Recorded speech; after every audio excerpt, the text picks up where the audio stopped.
Bonjour à tous, on m'a demandé de faire cette vidéo pour parler du sujet important du moment qui est la Achdout.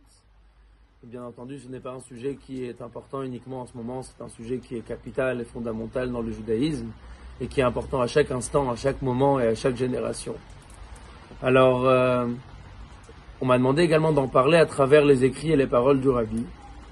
Le Rabbi dans le Hayom Yom, qui est un des premiers livres que le Rabbi a écrit et qui nous délivre un message au jour le jour, d'après le calendrier hébraïque.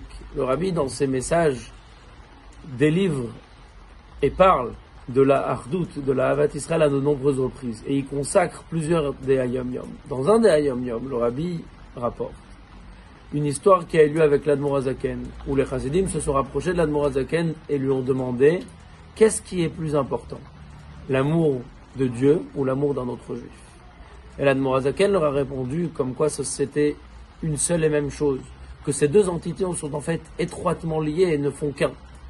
Lorsque on aime un autre juif, en vérité, en réalité, on s'approche également d'Hachem, puisque dans les mots du Hayom Yom, Ohev Mashe'ahuv Ohev, lorsque j'aime un autre juif, lorsque je m'unis avec lui, en vérité, j'aime celui que Dieu aime, donc automatiquement, je m'attache à Dieu et je ne peux pas dissocier la Ahavat Israël, qui est l'amour d'un autre juif, et la Ahavat Hashem, qui est l'amour de Dieu. Dans un autre Hayom Yom, le Rabbi rapporte comme quoi la Chassidoute, nous savons tous que c'est quelque chose de très important, parce que ça nous délivre les parties cachées de la Torah, et ça nous permet d'avancer, de comprendre la Torah à des niveaux beaucoup plus élevés que le sens simple.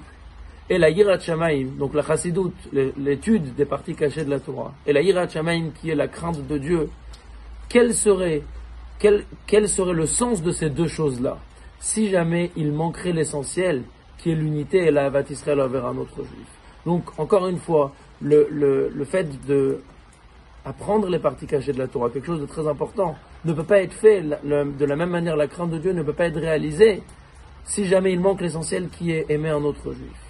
Et dans un autre Hayom Yom, pour terminer, le Rabbi rapporte en disant que une Neshama peut descendre sur terre et vivre pendant 70 ou 80 ans pour une seule et unique raison, pour une seule et unique action, qui est de faire une tova, un bienfait à autrui, un bienfait à un autre juif.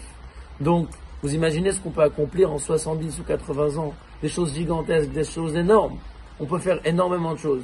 Mais peut-être, la seule raison pourquoi notre Neshama est descendu sur terre, c'est pour faire une tova à un autre juif. Donc, lorsque l'occasion se présente, ce n'est pas une mitzvah qu'on doit faire que de temps en temps, une mitzvah qu'on fait que le matin ou que le soir. C'est une mitzvah qui doit nous accompagner et qui doit être avec nous au jour le jour, puisque c'est une mitzvah qui se déroule tous les jours, le fait d'être Be'achdout.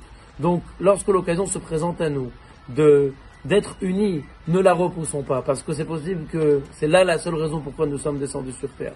Que Dieu fasse en sorte que nous puissions nous renforcer dans la Achdout, de nous renforcer dans l'unité envers l'autre, et la Ahavat Israël, jusqu'à l'unité totale, qui sera avec tout le peuple juif, avec la venue de Mashiach Tzidkenu très prochainement. Amen.